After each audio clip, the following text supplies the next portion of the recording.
We've got pretty good communicating that. So, what do I have on there? What is AIDS? History of AIDS, 2 Okay, times. here's history right here. Right here. What's this one? And just kind of an idea what's going on. Everybody thinks it just magically appeared in 1983, right? It did not. Discovered by colleague, they didn't discover, this is when they discovered HIV. But it had been around. It had been around since, Do you want the copy of this one? like I said, they've been around, they think. I think I have it, but I'm not sure. I know. HIV crossed over the human population in Western Central Africa and chimpanzees. They think about 1908. Spread around Africa as a result of urbanization. So how come it didn't spread? If it was around in 1908, how come it took so long to spread even in Africa? Because they're not as populated, so that it was so far away that maybe like If one. one guy got HIV from bushmeat and nobody else ever interacted with him, Yeah. or if he just said it's a small area, yeah, it's not gonna be that big of a deal. So it's probably more common than people think. It's like What? All right. The earliest HIV sample was 1920, that's the earliest for sure. Norwegian sailor died in 74, is one of the earliest known cases in the Western world. But again, they found a sample from a patient in Missouri confirmed HIV infection.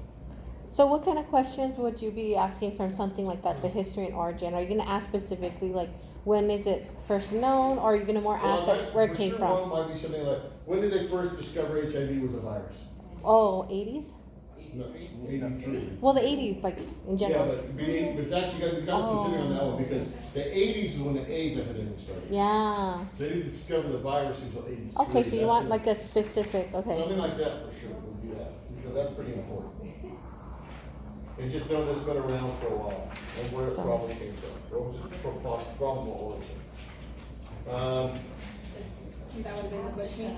I'm not gonna go into much about the lentivirus part, this isn't a virology class.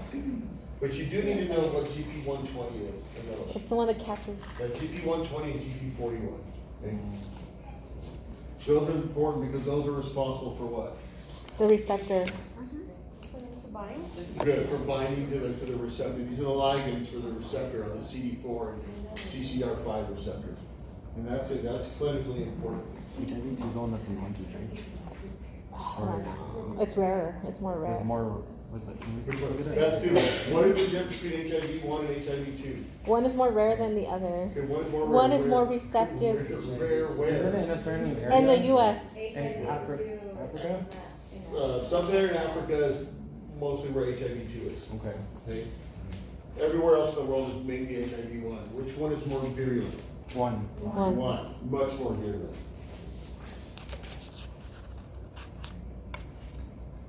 Are you gonna ask tricky questions like? I know one thing that I was confused about before we started going over it was I thought that AIDS just went after CD4, but it's actually spread by the dendritic cells. And macrophages.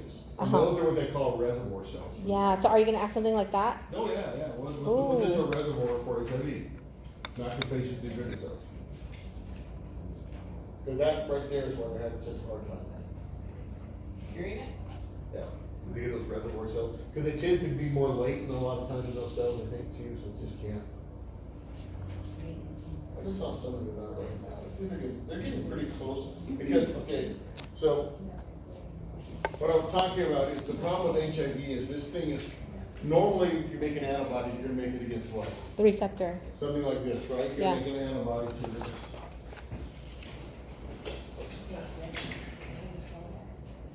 You're gonna make an antibody here, right? CD4, CCR5, That's us.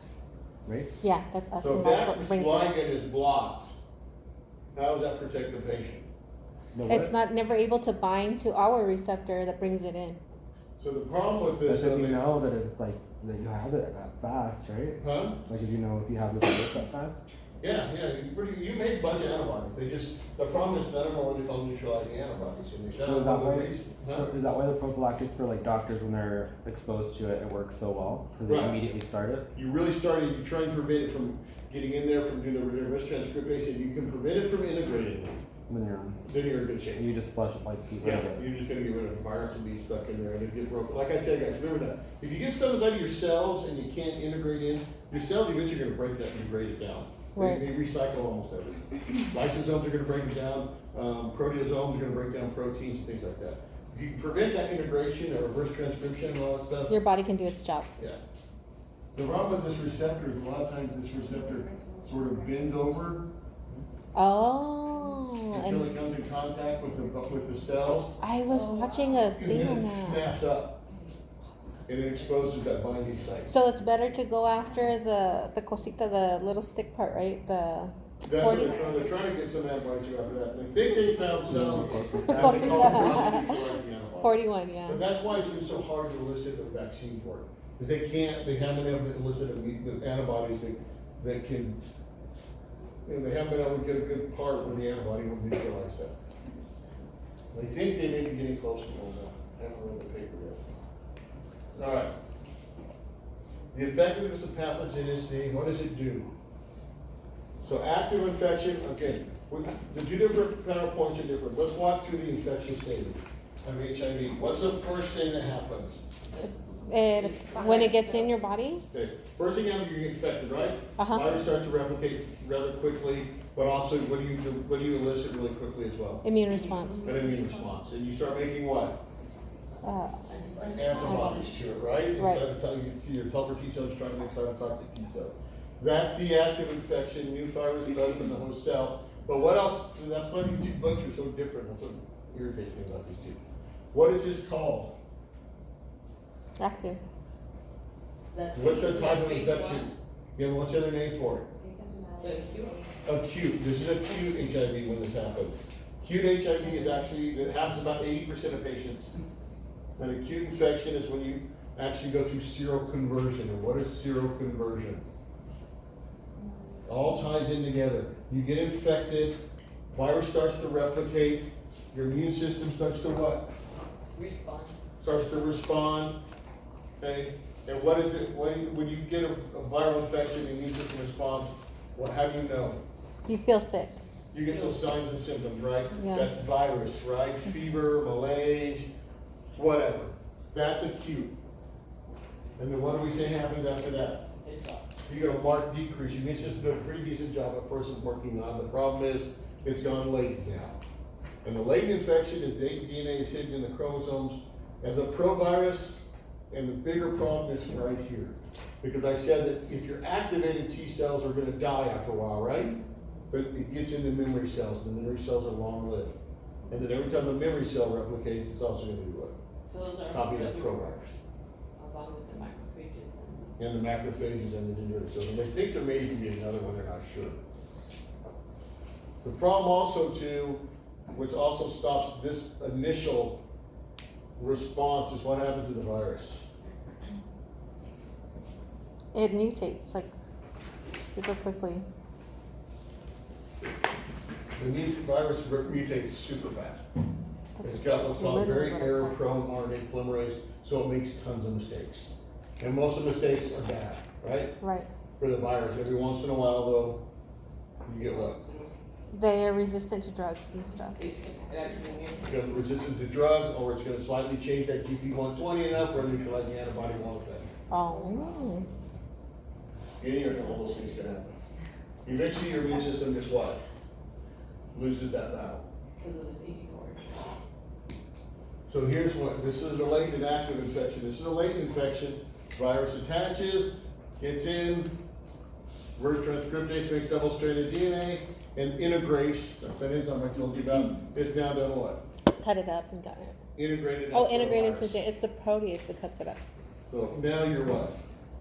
Screwed. You're done. It's a done deal at this point. You've Yeah. got HIV. And from here on out, until we come up with something else, you're gonna be infected, right? Yeah, so would you, go ahead. No, No, because I was saying integrates is part of replication, right? That- Yes. Yeah, That's gets one it. part of the replication integrates in there. So would you say that medication for integrase is, I guess, would be more effective? That's that new one they talked about, that's what that new drug was. Would that be only in people who are latently infected? It's not late yet. No. If you can prevent it from integrating, if you inhibit that new drug, what's that new drug called? It's like Resolve or what is it called? Truvada? Truvir. Truvada, like No, PrEP? No, not the one for people at high risk. The one that puts you to prevent it. Something like that. No, whatever. to prevent it, or if you're. It's the one that prevents, it's the one that, Truvada, that's prophylactic. Truvada shut down that enzyme. Okay? If you shut down that enzyme, what's the result? It can't replicate. You can't integrate the virus into your host DNA. But isn't Truvada PrEP? Well, there's PrEP, and then there's also the other PrEP that's also the protease inhibitors. There's just different ways of preventing it. Okay, hold on, what is PrEP?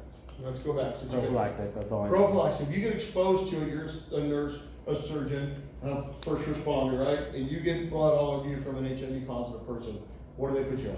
Prophylactic. PrEP, right? Uh-huh.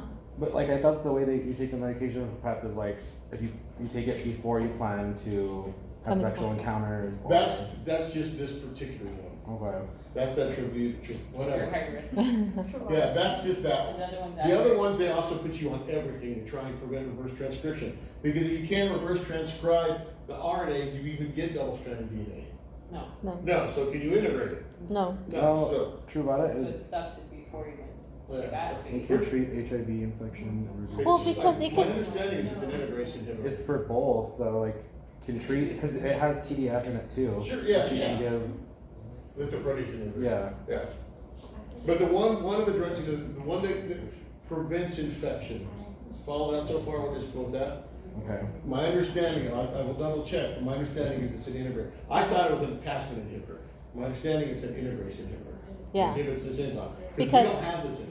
Yeah, and then if you stop it from integrating to your DNA, your body has enough time to fight it off, right? But you never get affected. Yeah. Because now you've got this single-stranded RNA floating Just floating around inside doing your cell. nothing. And then your body will eat it, We right? don't have that, cause I thought we had like polymerase. We do, but we don't integrase. have integrase. Integrase is the one that takes, specifically Retroviruses. takes this double-stranded DNA from And the puts it virus, inside. drags it into your nucleus and sticks it in your DNA. Yeah. We have polymerases, Helicase. helicase, We have a lot of aces. topoisomerase, I'm trying to think, there's Those a are hundred. like Yeah. part of replication. Right. Well, we wouldn't even need integrase because we're We not a don't have virus. integrase. So we wouldn't need to put Yeah. anything in a You're- different. if you have DNA issues, you have to fix your DNA, you've got DNA repair enzymes that do that, you've got polymerase. that do Yeah. that. This is different type. Okay, but let's get rid of it. You got infected, you didn't have your prophylactic drug, you're in trouble. Now, it goes from a latent to an active infection, what happens now? It starts spreading. So now it comes out, the provirus comes out, leaves the nucleus, the viral RNA comes in here, you start transcription and translation, you copy that, you copy the RNA here, you make messenger RNA here, which makes viral proteins, you put everything together in what? And then the protease cuts it up and throws it out. That one right here. Pretty much. Oh, up there? Yeah. Oh, when it makes the, oh, I see. You're right. Okay. This is going to show you the general difference between a latent and an active infection. Okay. That's all this is. Well, Way back up. Latent, it just hangs out there and waits And what is a until latent infection? it's just hanging out. Hanging out. already. Like the one you're talking about, the EBV. Which one? It's Epstein-Barr virus? Epstein-Barr. Yeah, that's another latent infection. It's just when the DNA is hanging out there, you're not actively replicating it for whatever reason. But it's there. Epstein-Barr does it. Tuberculosis. Herpes virus, they do it. Lentivirus, flaviviruses do it, lots of do it. Alright. Now, this is the macrophages. Difference. It's the same, right? Yeah, I'm Process? not gonna, I just want you to know between latent and active. So Okay. what are the stages? There's infection, Acute. there's acute HIV, latency, and then what? Active. After we get full blown AIDS, when it drops all the way down. We'll get those in a minute. Just look at most of these. I'm not gonna ask about group in this serology. This is the big thing right here. Got off a counter outside of West Africa, left pathogenic HIV. But what was the one thing I did say about this? Too, it's not on these PowerPoints. Go longer without knowing you have it. Oh yeah. But one is more receptive to drugs than the other, right? No? See, nobody listens. Darn it. Nobody listens. Give us a What did I say hint. about if you are infected with HIV 2, you are what? Oh, it's better than HIV 1. Seems to give you You some probably get- resistance to yeah. HIV 1. And then you Oh, really? Then get rid of it. Well, it gives you the resistance. For whatever reason. You can't get anything. Alright. Again, phase 1 is asymptomatic, but then again, this is where I don't like this book. Is phase 1 necessarily asymptomatic? First you have that acute phase, right? Yeah, Okay. Now you go into the asymptomatic phase, right? right. Now, not everybody gets good. That's a good true false question. Everybody with HIV infection goes through acute HIV. True. False. I would say About false because 80% you don't of like, people do. Some people never know. No. you don't like when So people you say don't- everybody or include everything. So I already have known that But, that was but even false. more so on this, I mean, it's not even, it's maybe 80%. Some people But never. how do they know if they got went through it or not? Because they go back and take a history, so they have this weird, I feel like I've got the flu for a couple weeks. So some people don't ever feel that. No, some people never feel it. A lot of people don't report it. They don't go see the doctor right away because they think, oh, I just came down with something else, so. So stage 2 is your CD4 cell count what? Starts to steadily decline. Only a few infected cells release the virus, so it's relatively slow. Few serious diseases. This is the latent period. Okay? But what do you have here? Persistent what? Infection. And a lot of times, one thing they have noticed with some people with latent HIV is they'll have a what? I know it says fever, I can read, but what kind of fever? Like, low grade? They've got a low grade, they've got this constant low grade fever. That's one thing they have noticed. Okay, but I don't think it's diagnostic. I don't think it's really anything else. Now, phase 3, AIDS develops because your CD4 count falls below what? 200. 200. I would know that because that's clinical definition of AIDS. CD4 count below 200 cells per microliter. I'm in mind that it was like 300. Like when I was doing up the case study, Yeah. I thought I read it was Yeah. 300. 350. 300?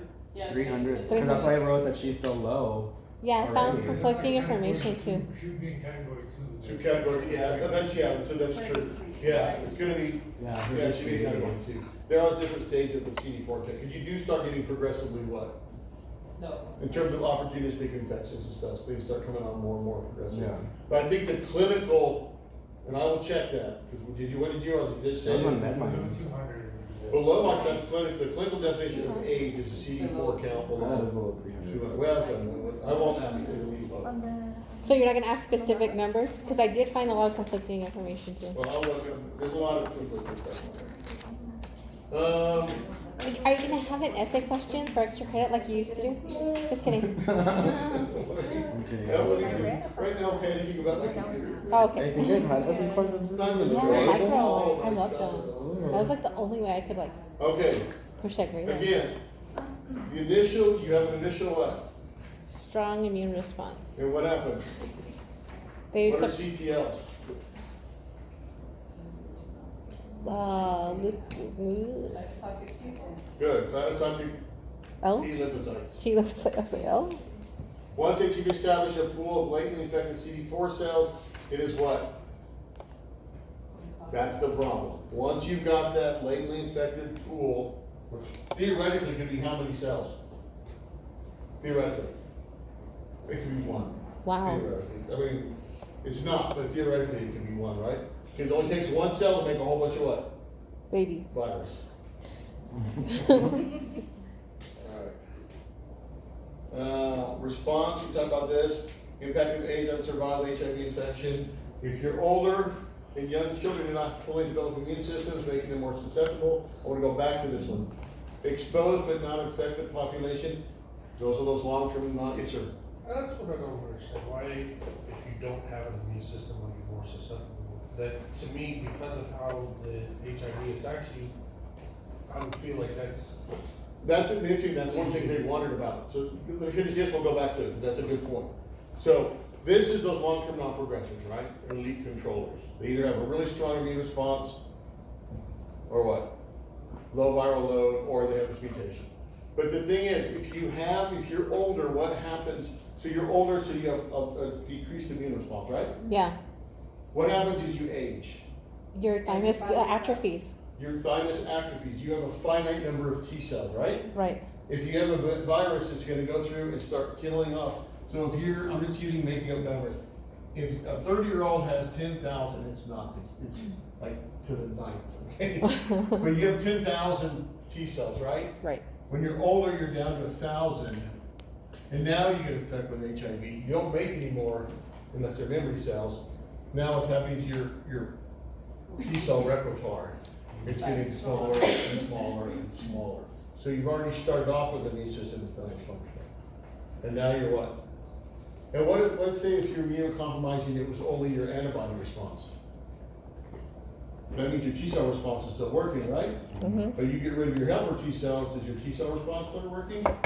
So now you've gone from a B cell immunodeficiency to a complete immunodeficiency. So it just depends on the whole thing. And if you're a child, the problem is, when you're a child, you're still what? developing You're them. still got that thymus is still maturating T cells, and so you're starting to wipe you're now, instead of starting here, you're starting at the beginning, where you're starting to wipe them out as they're being made and created.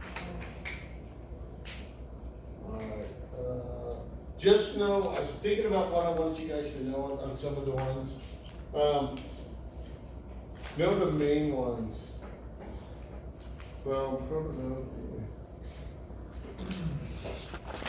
no CMV, because this is kind of an indicator.